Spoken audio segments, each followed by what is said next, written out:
melakukan uji kinerja. Nih. Saya mohon maaf, kayaknya sinyal saya agak terganggu. Ya. Saya stop video. Mohon izin untuk tidak menampilkan video. Ya. Perlu kami laporkan Pak Sriadi, saya mohon izin untuk share screen. Ini data mahasiswanya yang akan melaksanakan uji kinerja Pak Sriadi. Ya. Jadi untuk dalam jabatan Angkatan 3, ini ada 5 bidang studi, ya, PAUD ada 31, PGSD ada 97, kemudian pendidikan kimia ada 30, PJOK ada 32, ya, masing-masing berarti ini satu rombel. Nah, khusus teknik komputer dan informatika ini ada 56, jadi ada 2 rombel. Total yang akan melaksanakan uji kinerja adalah 246 mahasiswa yang terbagi ke dalam 5 bidang studi di angkatan ke-3 ini. Ya. Nah, total yang kami kelola di PPG Universitas 11 Maret, kami mendapatkan 4 angkatan, ya. Angkatan 1 sampai angkatan 4 ini ada 1045 Pak Sriadi, masih ditambah dengan 86 mahasiswa PPG Prajabatan. Jadi 1045 ditambah dengan 86 mahasiswa PPG Prajabatan. Sebagai pembanding, mahasiswa di Fakultas Ilmu Budaya itu semester 1 sampai parkir, berarti yang sudah lewat masa studi tapi belum ujian skripsi, itu hanya berjumlah kurang dari 600. Nah, ini satu prodi, ini sudah 1045 ditambah dengan 86. Jadi memang cukup mengasihkan mengelola PPG dalam jabatan ini, apalagi jadwalnya UP ini tiap minggu ini ya, karena tidak beririsan kalau menurut saya ini, tapi bertumpuk-tumpuk ya, sudah tidak lagi beririsan. Kalau beririsan sedikit ini. Nah, ini yang dalam jabatan 2 Jumat nanti ya, kita akan mengadakan briefing juga. Kemudian malam hari ini ada wrap up untuk yang UKIN ya, dalam jabatan yang kedua ya. Nah, besok 1 ini sudah UP yang dalam jabatan angkatan 2 ya. Ini Pak Sriadi yang bisa kami laporkan. Nah, selanjutnya kami mohon kepada Bapak untuk dapat memberikan briefing kepada mahasiswa PPG dalam jabatan angkatan 3 dari 5 bidang studi tadi ya. Mudah-mudahan nanti mahasiswa ini dapat melaksanakan UKIN dengan baik sesuai dengan tugas-tugas ya. Termasuk juga mungkin pada saat pengambilan gambar khusus yang daring ini ya, khusus yang PBM-nya daring, nanti juga dari Pak Sriadi nanti akan side in untuk ikut melihat gitu ya. Mungkin ada 2 atau 3 mahasiswa, dan ini bagi mahasiswa yang kebetulan nanti pada saat mengajar dan mengambil gambar melalui daring gitu ya, atau di shooting video, ini satu kesempatan yang berharga karena ini juga satu penerapan untuk bagaimana ketika mengajar itu ada orang lain, dan ini kan kita sebetulnya harus biasa dengan hal seperti itu. Karena ketika supervisi juga Bapak Ibu mengajar itu diamati pengawas gitu ya. Ini juga salah satu penerapan daripada quality assurance ya untuk kita mengajar. Jadi siapapun yang hadir, kita tetap melaksanakan mengajar dengan baik.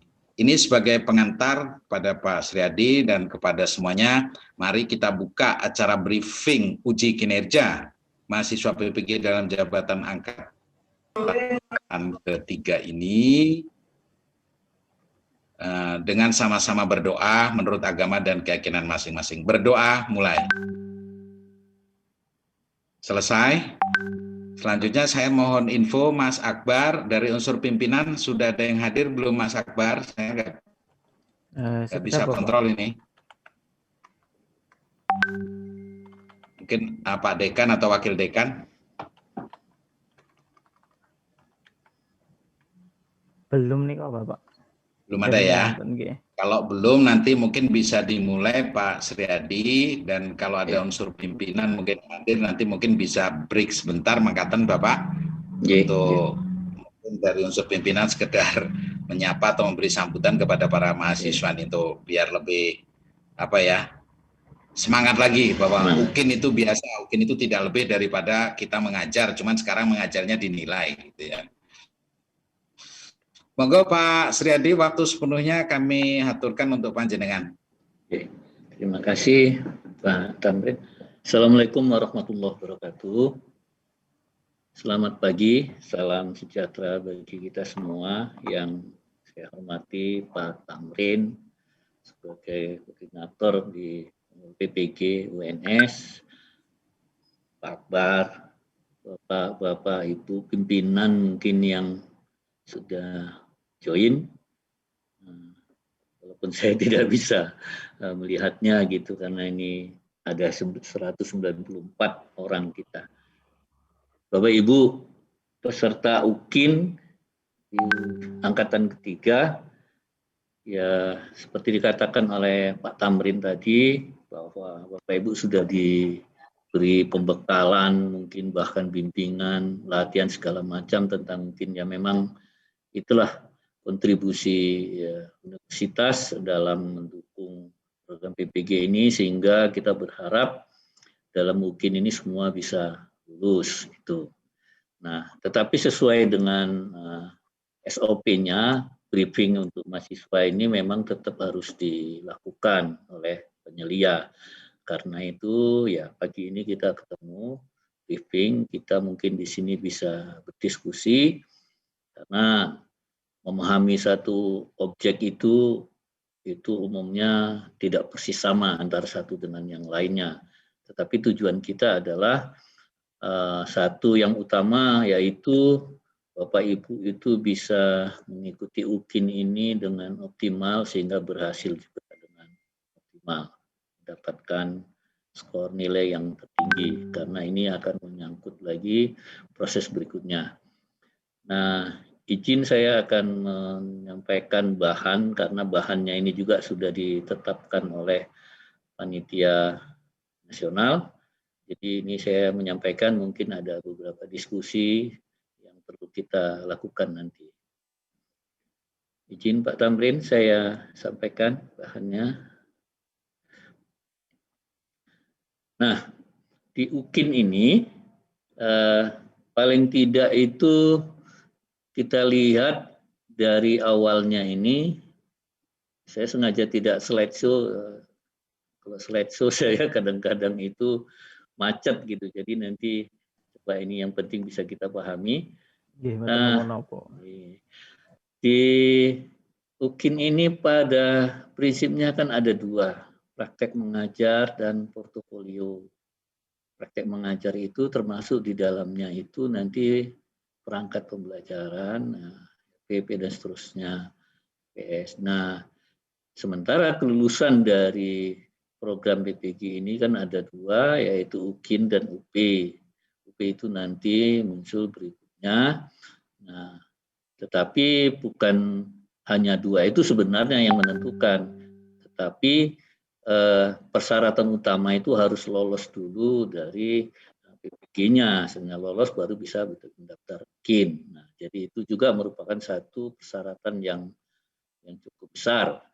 Nah, sekarang kalau kita lihat lagi di UKIN ini sendiri kan apalagi ini pada masa COVID ini saya nggak tahu nih di Solo ini apakah zona hijau atau zona merah nggak tahu. Jadi nanti kalau memang itu pembelajarannya daring ya berarti nanti dalam rekaman video dilakukan daring.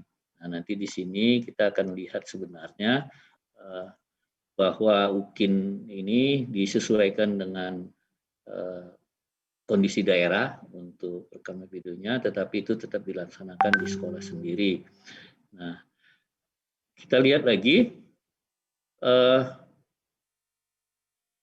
yang paling utama nanti di perekaman itu Bapak Ibu peserta PPG ini, peserta UKIN itu jangan melampaui batas durasi yang ditentukan, yaitu 30 sampai 40 menit. Ya, kalau kurang dari 30 menit takutnya itu banyak ya performan dari Bapak Ibu yang tidak bisa masuk di dalam video. Tetapi kalau lebih dari 40 menit ini juga demikian. Yang 40 menit itu kalau lebih kadang-kadang nanti yang menilai juga sudah punya pemikiran yang lain gitu. Jadi kita buat aja sesuai aturan. 30 sampai 40 menit itu sudah memuat pendahuluan, inti dan penutup. Dan akan lebih baik apabila di awal itu Bapak Ibu juga menampilkan identitas. Ya, memperkenalkan diri atau mungkin ada identitas itu akan lebih bagus lagi di awalnya. Nah, ini alurnya. Saya pikir ini juga sama-sama sudah kita lihat sebelumnya bahwa dari mulai awal mahasiswa PG ini mengikuti seluruh kewajiban dari program PPG. Jadi di sini setelah ini lolos baru bisa mendaftar UKIN dan nanti akan ada UP, barulah nanti ini akan mendapatkan sertifikat PPG. Ya inilah hebatnya guru profesional. Ya, banyak orang menjadi guru tetapi tidak semua guru itu profesional. Jadi kalau kita lihat ini masih muda-muda seperti disampaikan oleh Bapak Tamrin tadi, biasanya itu tidak begitu bermasalah. Tapi kalau dari pengalaman yang lalu-lalu di satu daerah, satu provinsi, saya menyelia karena guru-gurunya itu sudah umurnya sudah agak sepuh gitu, jadi penguasaan dalam bidang IT-nya lemah, akhirnya kemampuan dalam pengajaran bagus, tetapi karena dalam IT lemah, itu menghambat dalam proses ujian. Ini sesuatu yang kurang menguntungkan bagi mereka. Tapi kalau anak-anak muda ini biasanya ini sudah luar biasa begitu. Kita lihat lagi berikutnya, kita di angkatan ketiga berarti nanti fokus dari 30 November, tetapi besok sudah mulai portofolio Bapak Ibu. Dan UP-nya nanti 5 sampai 6 Desember. Ini rinciannya. Berarti ini mengisi portofolio itu mulai tanggal 27 sampai 30 November. Kemudian praktek pembelajarannya ini 30 November sampai 1 Desember. Nah, Bapak Ibu persiapkan dengan baik. Ya harus melibatkan orang lain sepertinya. Tidak mungkin Ibu merekam sendiri, mengajar sendiri, mengambil perangkatan sendiri. Ini bagaimana ya, mudah-mudahan itu sudah latihan, sudah bagus, jadi tinggal take nanti sudah menghasilkan satu rekaman yang bagus. Walaupun kita mungkin 2 jam pelajaran dan itu nanti akan diedit menjadi 30 sampai 40 menit. Nyatakanlah performan Bapak Ibu itu dalam video yang sebaik-baiknya, karena itu yang dinilai. Itulah gunanya editing tadi, mana yang kurang cocok, kurang baik, silahkan di-cut, yang baik itu dimasukkan, tetapi tetap konsisten, jangan sampai tidak ada elemen pokok di dalamnya. Jadi mulai pendahuluan, apa yang harus dilakukan, harus ada terekam di video, termasuk di inti, di penyajian, sampai kepada penutup.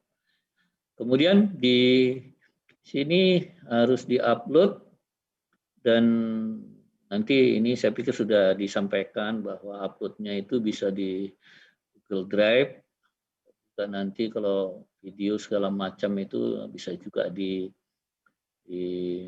tempat lain seperti YouTube dan seterusnya. Yang jelas ini dengan kapasitas file yang besar ini agak susah kalau diupload secara langsung. Jadi URL-nya aja nanti bisa dikirimkan, tetapi pastikan kalau misalnya Google Drive itu posisinya memang posisi open, jangan terkunci, nanti nilai penguji tidak bisa membuka file itu. Dan kemudian dalam proses perekaman itu juga nanti Bapak Ibu juga pikirkan menggunakan ekstensi yang mudah dibuka. Di pengalaman di beberapa daerah, filenya itu nggak dibuka, akhirnya penguji itu bisa agak repot. Karena penguji apalagi mungkin yang penguji sudah senior-senior, mungkin yang tidak berlatar belakang IT, mungkin laptopnya itu tidak punya aplikasi untuk membuka salah satu bentuk file dari video yang Bapak Ibu. Jadi usahakan itu yang umumnya bisa dibuka oleh laptop pada umumnya atau komputer pada umumnya sehingga tidak ada masalah. Kalaupun nanti terjadi masalah, Bapak Ibu koneksinya itu dengan tim IT dan panitia, jangan koneksi langsung dengan uji, itu tidak diperkenankan. Demikian sampai ini nanti Bapak Ibu play di 5-6 Desember, mudah-mudahan ini akan berhasil maksimal. Kegiatan-kegiatan yang harus dilalui di sini kita bisa lihat dari mulai registrasi, portofolio itu sudah ini rincian yang tadi, kemudian praktek pembelajaran 30 sampai 1 Desember, mengunggah video 30 sampai 2 Desember. Usahakan ini benar-benar bisa efisien dalam mengunggah video karena jangan sampai terjadi di angkatan sebelumnya itu selalu macet sehingga itu tidak memberikan tidak sesuai harapan dan itu bisa menimbulkan kepanikan bahkan kerugian bagi Bapak Ibu.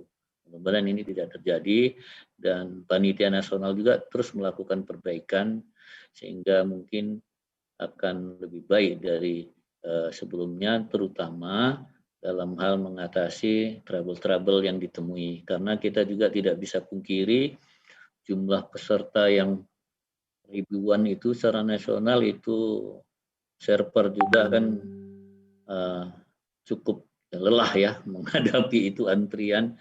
Jadi ini juga bisa harus dimaklumi dan perlu strategi khusus supaya kita tidak terjebak dalam kerumetan antrian yang sering dialami tersebut. Nah, kita masuk ke materi UKIN-nya. Ini ada portofolio, kemudian praktek pembelajaran. Di sini perlu kita tegaskan bahwa ya sesuai dengan standar itu memang kita memiliki 7 capaian pembelajaran. Yang paling tidak itu kalau kita baca itu memang benar-benar ya gimana ya bilangnya seperti guru sempurna lah gitu ya dengan tuntutan yang seperti itu. Jadi memang ya kalau gurunya seperti itu yang tutup profesional, saya pikir ya harapan kita untuk Indonesia akan datang benar-benar sudah benar-benar generasi emas gitu.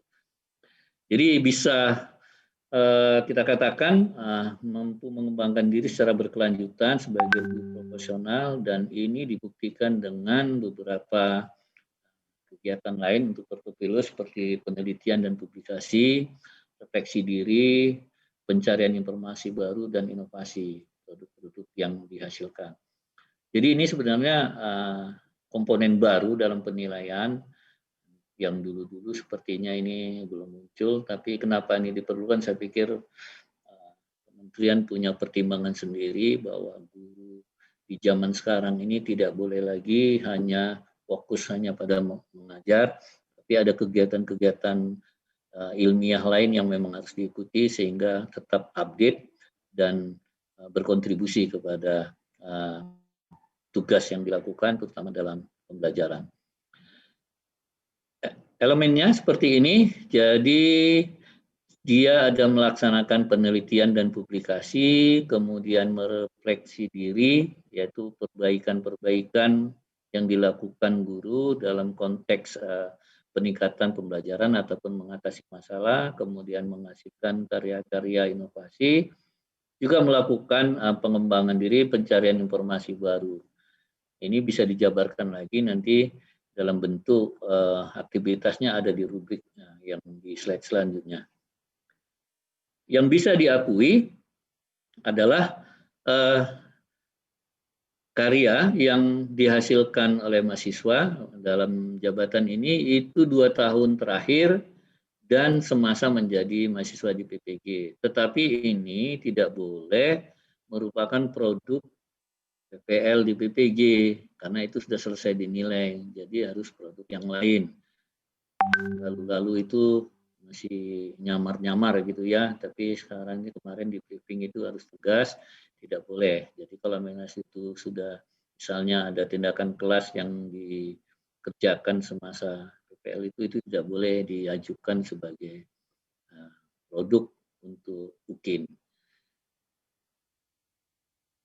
Ini dideskripsikan oleh Bapak Ibu nanti melalui laman UKM PPG Kemdikbud ini, isi borang itu dengan kalimat yang padat, kemudian singkat dan sistematis.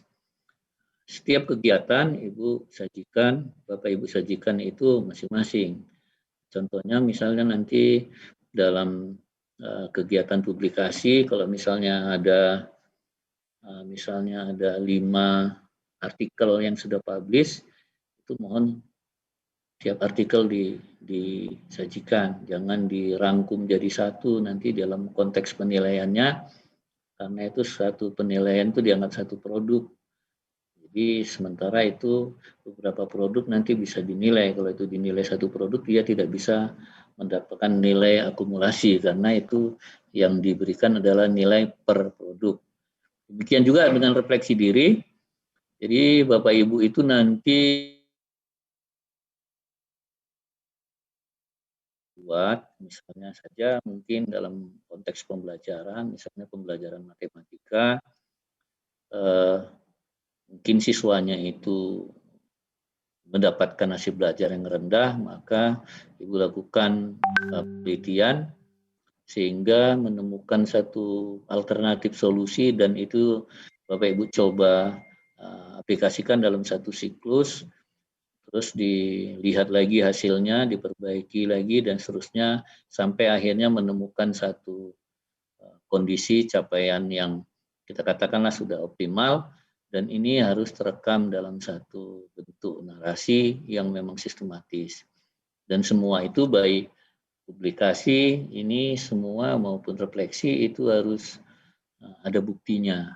Paling tidak ada dokumen yang bisa dijadikan sebagai alat bukti bahwa kegiatan tersebut memang benar adanya dilakukan. Dalam mengunggahnya juga kita lihat di sini misalnya dalam bentuk publikasi itu satu-satu supaya nanti ini bisa dinilai walaupun nanti ada akumulasi itu sudah di cut off-nya itu di puncaknya nanti pick off-nya itu nanti ada dan tidak boleh melebihi dari itu. Kalau kita lihat di rubriknya seperti ini, publikasi di jurnal internasional itu 3. Jadi kalau Bapak Ibu itu punya 2 artikel terbit di jurnal internasional sudah luar biasa. Nah, perlu juga disikapi nanti hasil penelitian yang belum diseminarkan itu hanya 0,5. Jadi ini hasil penelitian pun sebaiknya laporannya itu ada lembar pengesahan Bapak Ibu supaya itu nampak legal dan formal ya. Jadi itu 0,5. Tetapi kalau itu sudah diseminarkan itu menjadi 1 dalam satu produk itu. Jadi kalau Bapak Ibu ada 2 penelitian, sudah syukur sudah dapat 2. Itu sudah mencapai nanti tagihan maksimum. Demikian juga dengan karya-karya yang lain, ini publikasi di jurnal nasional yang terakreditasi Sinta 1, Sinta 2 itu 2,5. Publikasi di jurnal yang ber-ISSN dan DOI itu 2. Jurnal nasional biasa itu 1,5.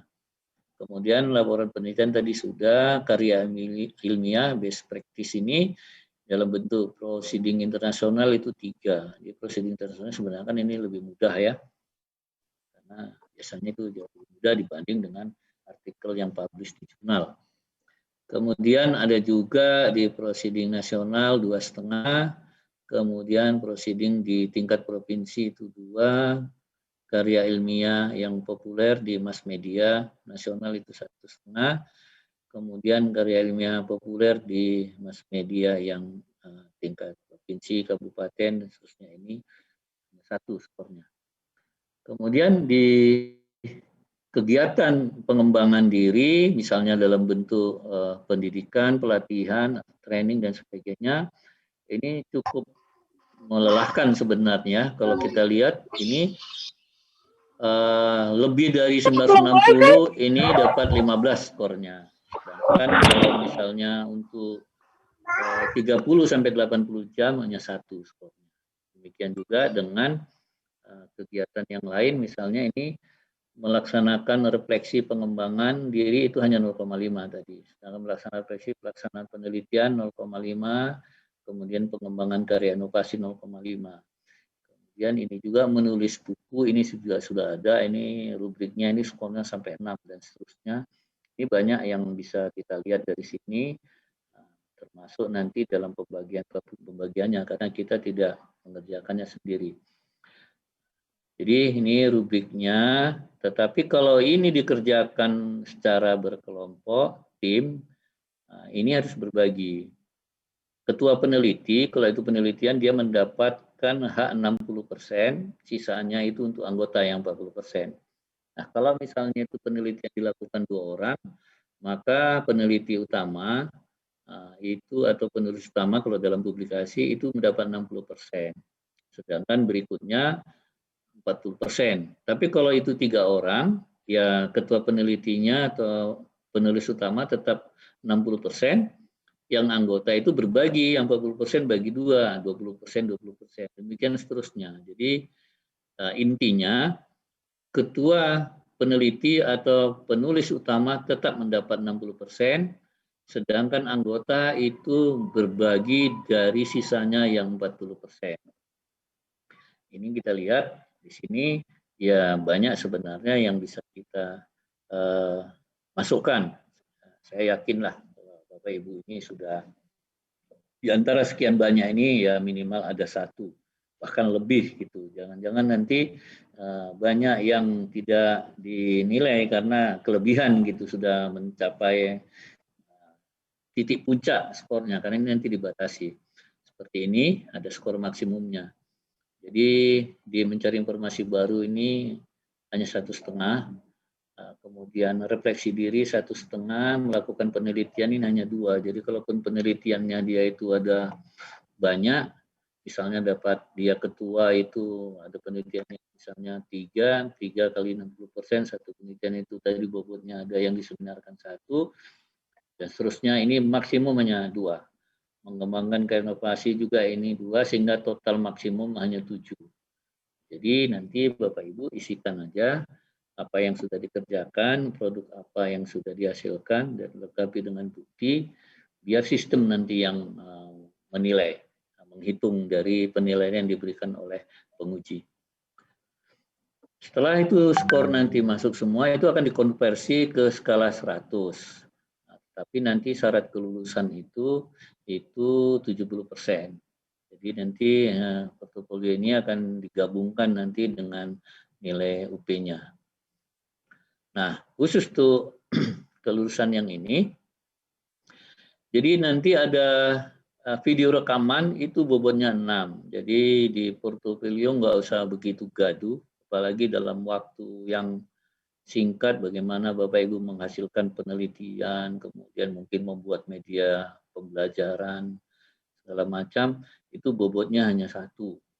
Sedangkan bobot yang 6 itu adalah praktek pembelajaran, itu yang diambil dari rekaman video. Jadi Bapak Ibu jangan stres di portofolio karena bobot utama itu di video pembelajaran.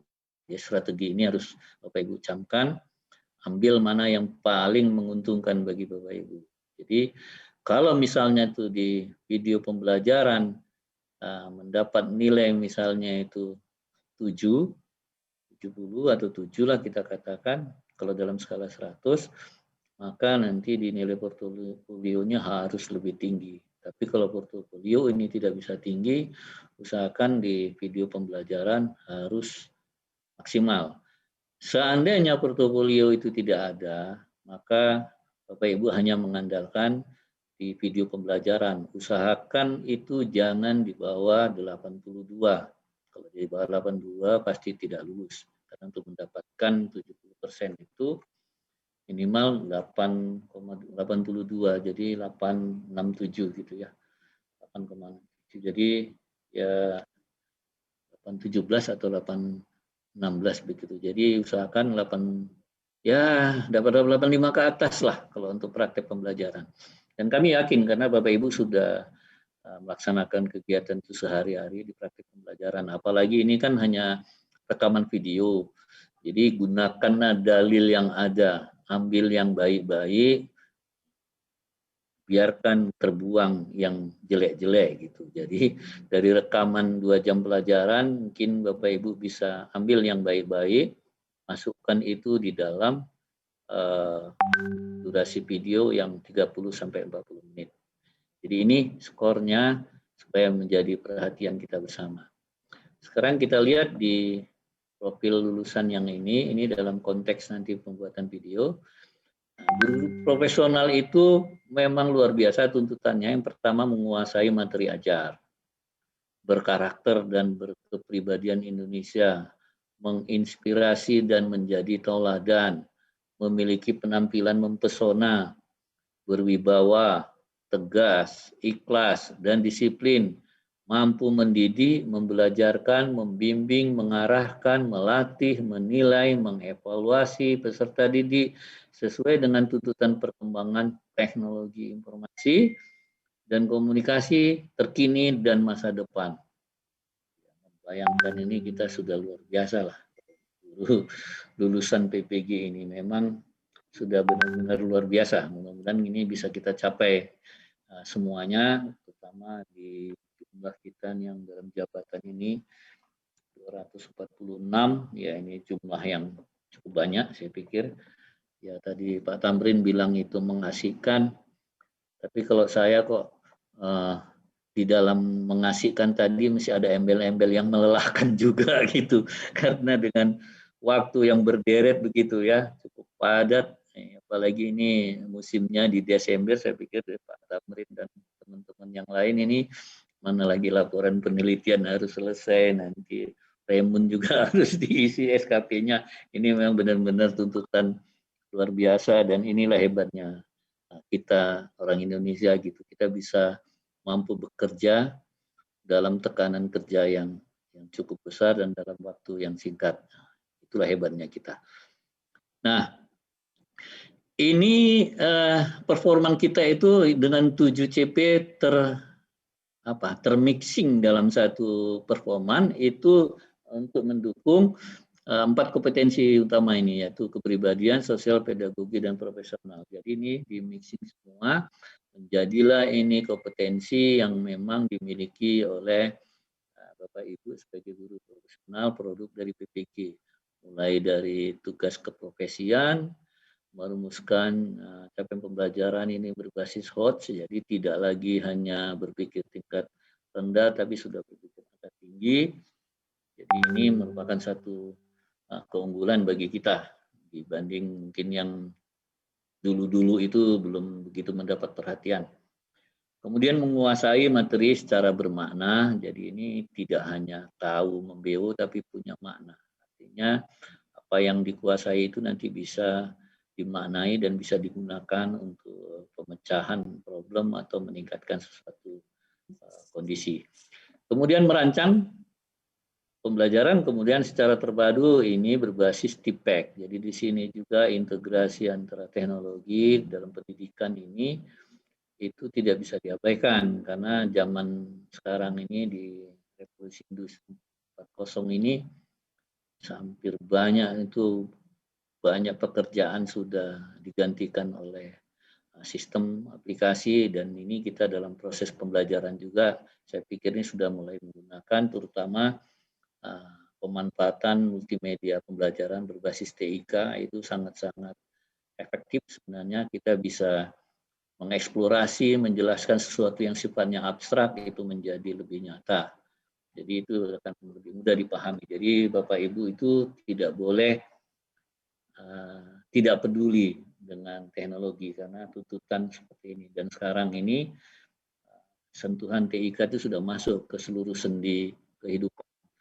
Dari mulai anak-anak TK sudah pegang yang namanya satu perangkat yang berbau TK, sampai ke ibu-ibu rumah tangga pun sudah semua serba online. Jadi ini tidak bisa dipungkiri, pendidikan kita memang harus memberi satu kompetensi kepada anak didik kita untuk bisa menghadapi permasalahan di dalam kehidupannya itu sesuai dengan tingkat dan perkembangannya.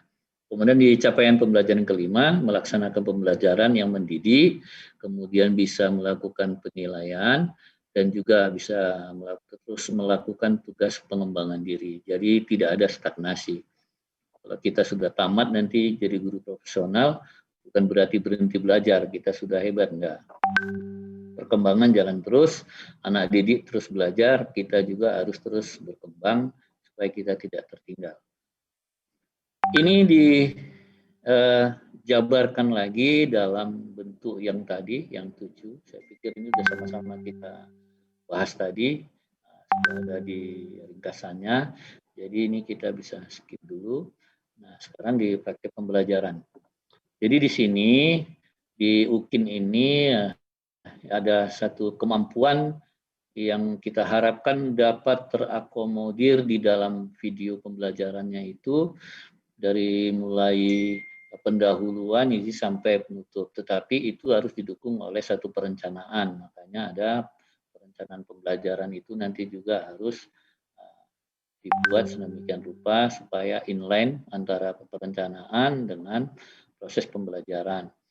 Dan perlu juga diingat bahwa dalam proses pembelajaran itu antara capaian pembelajaran yang dirumuskan, konten atau bahan ajar yang disampaikan itu harus mendukung pencapaian sana, metode yang digunakan juga harus sesuai untuk mencapai itu, demikian juga dengan media yang digunakan.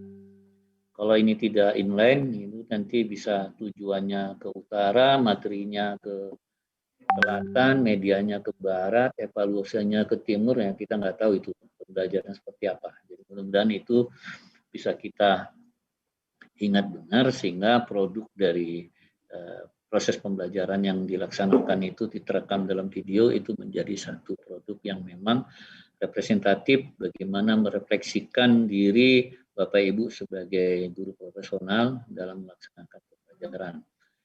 Kemudian kita lihat lagi di sini video yang dinilai tadi itu yang durasinya 30-40 menit itu dinilai dua orang penguji, baik dosen penguji maupun guru. Tapi itu bukan dosen pembimbing dan bukan guru pamong semasa PPG.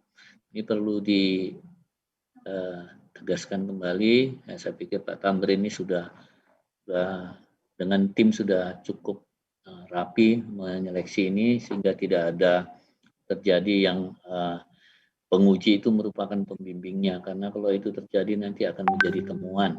Jadi temuan mungkin saya kena jewer panitia nasional, Pak Tamrin juga bisa ada teguran. Jadi ini sama-sama nanti kita jaga, silahkan nanti dicek. Kemudian pelaksanaan itu dikonsiderkan oleh LPTK, ya ini langsung. Kemudian penilaian dalam rentang skor 1 sampai 10, instrumennya itu oleh panitia nasional, iya. Kemudian hasil penilaian UKIN diinput melalui sistem online, iya. Kabar penilaian UKIN disimpan di LPK, iya. Ini prosedurnya. Jadi ini kita lihat dari flowchart-nya ini, aspek penilaian UKIN itu, di sini ada kemampuan mengembangkan perangkat pembelajaran. Ini yang saya katakan tadi, seolah-olah nggak nampak, padahal ini sangat menentukan. Antara perangkat pembelajaran yang dikembangkan ini itu harus satu garis dengan apa yang dilaksanakan dalam proses pembelajaran yang direkam dalam video. Di proses ini juga, Bapak Ibu, jangan sampai melupakan elemen-elemen yang ini tadi ya. Tugas keprofesian itu harus masuk di sana yang mempesona. Ya memang setiap orang itu tidak sama ya, namanya itu kan mempesona ini kan agak-agak kualitatif ya. Ada orang yang suka pendiam, ada orang suka yang banyak omong, tapi kita tetap aja ke koridor yang berlaku. Ya bagaimana mempesona itu sebagai seorang guru, karena mempesona sebagai seorang guru itu beda dengan mempesonanya seorang bintang sinetron gitu. Jadi ini juga menjadi perhatian bagi kita. Kemudian merumuskan indikator capaian pembelajaran itu harus terlihat, kemudian penguasaan terhadap materi ajar. Jadi tampilkanlah di video itu memang Bapak Ibu benar-benar menguasai materi itu secara bermakna. Jadi bukan hanya sekedar membaca dan seterusnya. Demikian juga dengan merancang tipeknya. juga itu pembelajaran yang mendidik dengan menerapkan TIK dan seterusnya sampai mengevaluasi masukan, proses, dan hasil yang akhirnya itu ada juga pengembangan diri. Nah, di fokus penilaian ini alurnya juga sudah jelas. Jadi di sini alur tahapan proses pembelajaran tadi sudah saya ingatkan. Proses pembelajaran sesuai dengan RPP yang dikembangkan, kemudian penguasaan bahan ajar yang disampaikan, ini yang tetap menjadi indikator-indikator penilaian. Interaksi Bapak Ibu dengan siswa, nah ini yang jadi persoalan. Kalau siswanya itu daring, ya mudah-mudahan tidak ada yang terkendala dengan masalah koneksi internet. Kalau ada ini agak repot, nanti waktu ditanya nggak nyaut, seolah-olah tidak ada interaksi, padahal itu gangguan internetnya. Disinilah gunanya Bapak Ibu itu memeras 2 jam pelajaran itu sehingga mengambil saripatinya yang memang itu inti dan dituntut dalam indikator penilaian masuk dalam 30 sampai 40 menit video tadi. Penggunaan media dan alat bantu, kemudian perlakuan yang tepat kepada siswa. Mungkin di sini ada pertanyaan atau memperlakukan siswa yang dengan karakter yang kontekstual lah. Apa yang muncul nanti di proses itu, bagaimana Bapak Ibu itu memperlakukannya, ini juga akan jadi penilaian. Kemudian kemampuan melakukan evaluasi dan umpan balik di akhir proses pembelajaran. Ini juga nanti banyak kata-kata bijak yang mungkin perlu Bapak Ibu pilih gitu ya, sehingga peserta didik itu tidak merasa direndahkan, tidak merasa dihakimi, tapi juga bisa memotivasi sehingga peserta didik itu nanti akan bangkit meningkatkan aktivitas belajarnya.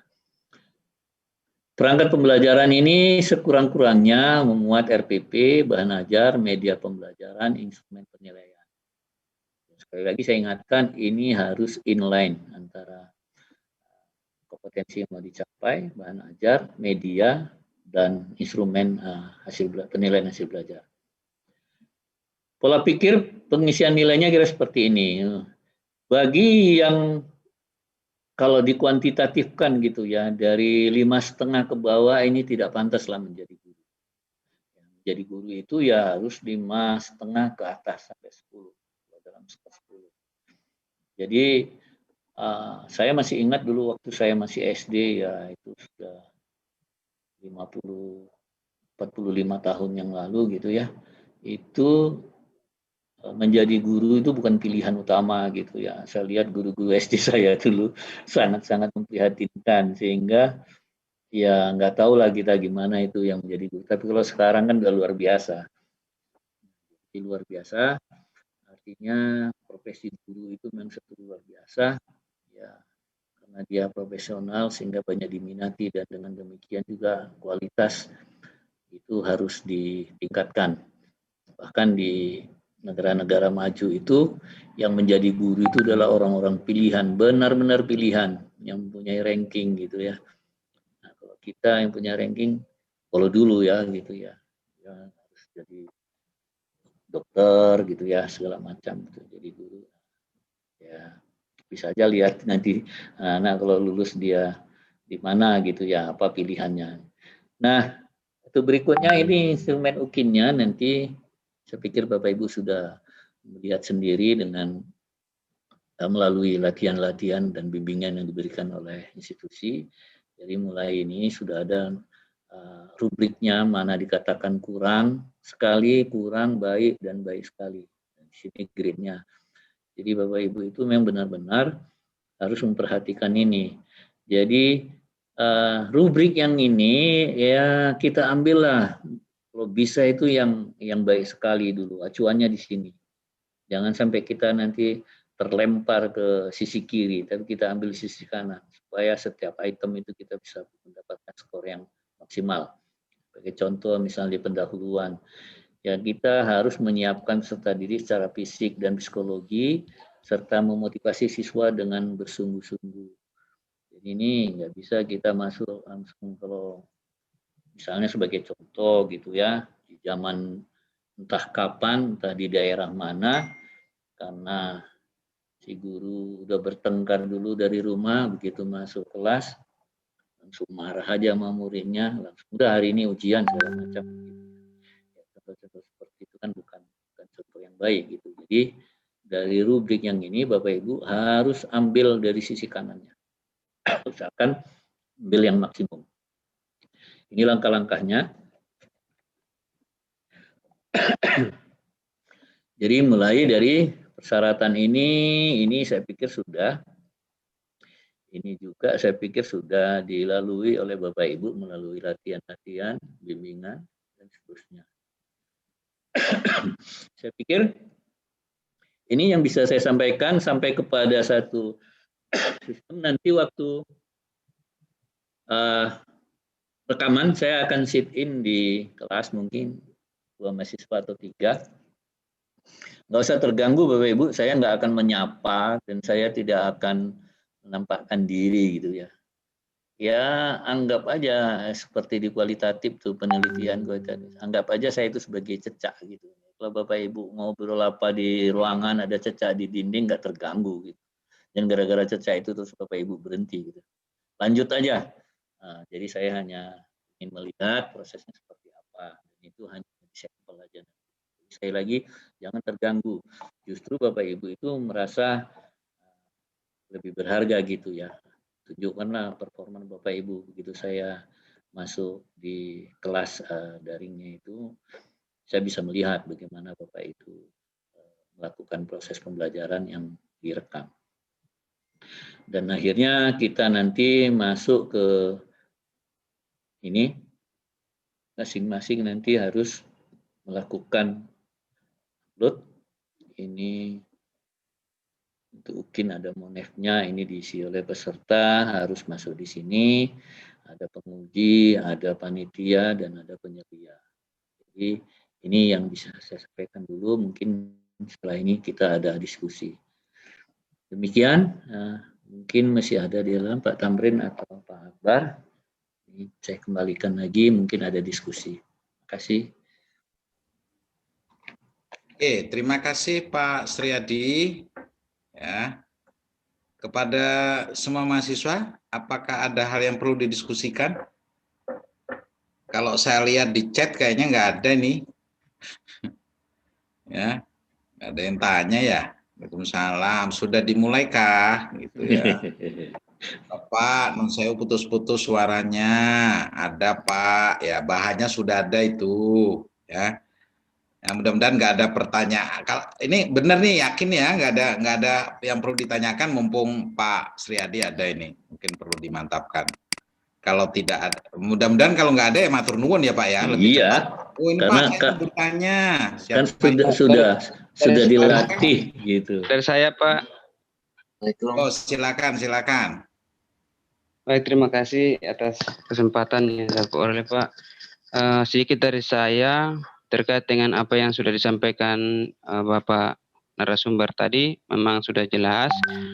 Tetapi yang ingin saya sampaikan itu ada satu hal saja, Pak.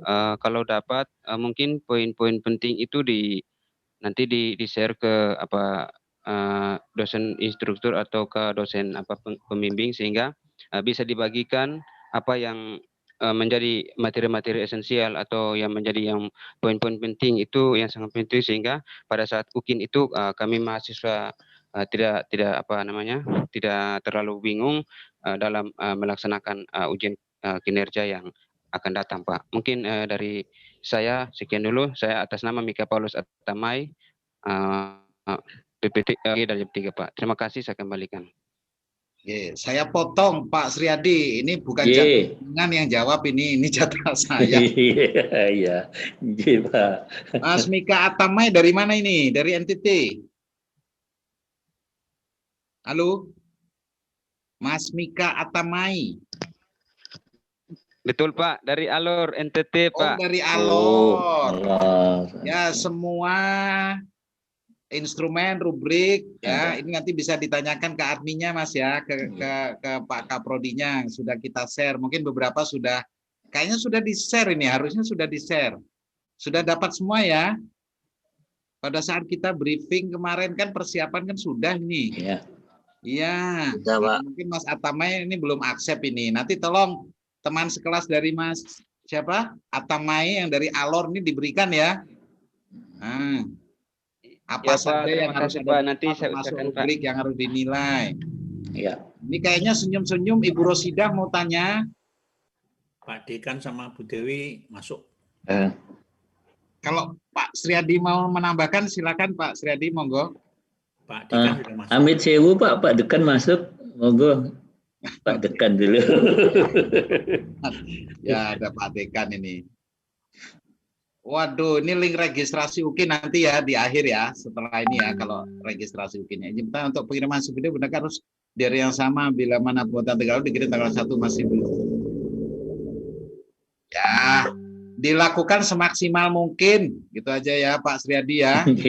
Saat mengambil gambar selesaikan, gitu ya. Nah itu, sehingga nanti mudah-mudahan tidak ada kendala ya, karena di UKIN Daljab 2 kemarin ini banyak kendala Pak Sriadi masih ya, sehingga kita perpanjang sampai hari Kamis kemarin Pak ya. Iya. Nah, ini nanti kalau tidak ada kendala mungkin tidak ada perpanjangan sesuai jadwal, kecuali ada nanti ada kendala.